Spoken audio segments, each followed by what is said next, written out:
ಮಧ್ಯಪ್ರಾಚ್ಯದಲ್ಲಿ ಯುದ್ಧ ನಿಂತು ಜಾಗತಿಕ ಬಿಕ್ಕಟ್ಟು ಶಮನವಾಗುತ್ತೆ ಅಂದುಕೊಂಡಿದ್ದ ಪ್ರಪಂಚದ ಜನರಿಗೆ ಈಗ ನಡುಕ ಹೆಚ್ಚಾಗ್ತಾ ಇದೆ.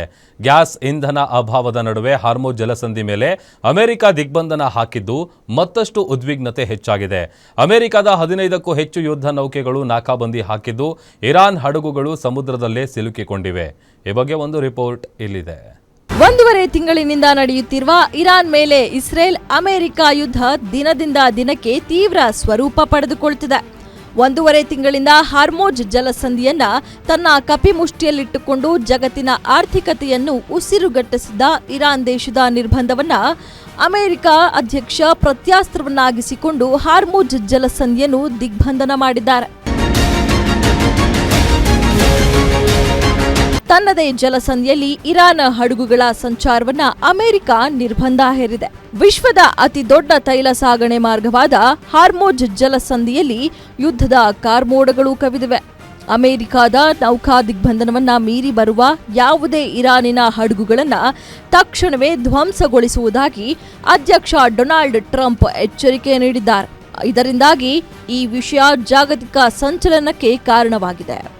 ಈಗಾಗಲೇ ಅಮೆರಿಕದ ದಾಳಿಗೆ ಇರಾನಿನ 158 ಹಡಗುಗಳು ನಾಶವಾಗಿವೆ ಎಂದು ಹೇಳಿದ್ದಾರೆ. ಅಮೆರಿಕ ಹಾರ್ಮುಜ್ ದಿಗ್ಬಂಧನವನ್ನ ತೀವ್ರವಾಗಿ ಖಂಡಿಸಿದ ಚೀನಾ ಮಧ್ಯಪ್ರಾಚ್ಯದ ಸ್ವಾತಂತ್ರ್ಯಕ್ಕೆ ಯಾವುದೇ ಧಕ್ಕೆ ತರಬಾರದು, ಕೊಲ್ಲಿ ರಾಷ್ಟ್ರಗಳಲ್ಲಿ ಶಾಂತಿ ಸ್ಥಾಪನೆಗೆ ಒತ್ತು ನೀಡಬೇಕೆಂದು ಅಮೆರಿಕದ ವಿರುದ್ಧ ಕಿಡಿಕಾರಿದೆ.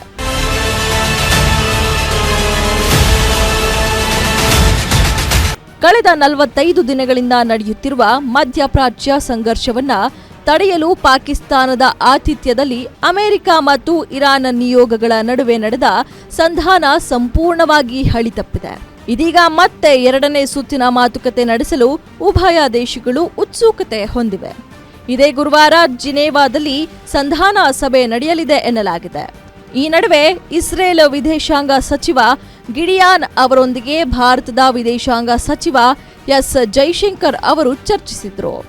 ಇನ್ನು ಇರಾನ್ ಹಾರ್ಮುಜ್ ಜಲಸಂಧಿಯ ಮೂಲಕ ಭಾರತದ ಹಡಗುಗಳು ಸರಾಗವಾಗಿ ಸಾಗಲು ಅವಕಾಶ ಮಾಡಿಕೊಡುವುದಾಗಿ ಪ್ರಕಟಿಸಿವೆ. ಸಂಧಾನ ಸಭೆ ವಿಫಲವಾದ ಬೆನ್ನಲ್ಲೇ ಟ್ರಂಪ್ ವಿಶ್ವದ ಪ್ರಮುಖ ತೈಲ ಮಾರ್ಗವಾದ ಹಾರ್ಮುಜ್ ಜಲಸಂಧಿಯನ್ನು ಪ್ರವೇಶಿಸುವ ಎಲ್ಲಾ ಹಡಗುಗಳ ಮೇಲೆ ದಿಗ್ಬಂಧನ ಹೇರಿದ್ದಾರೆ.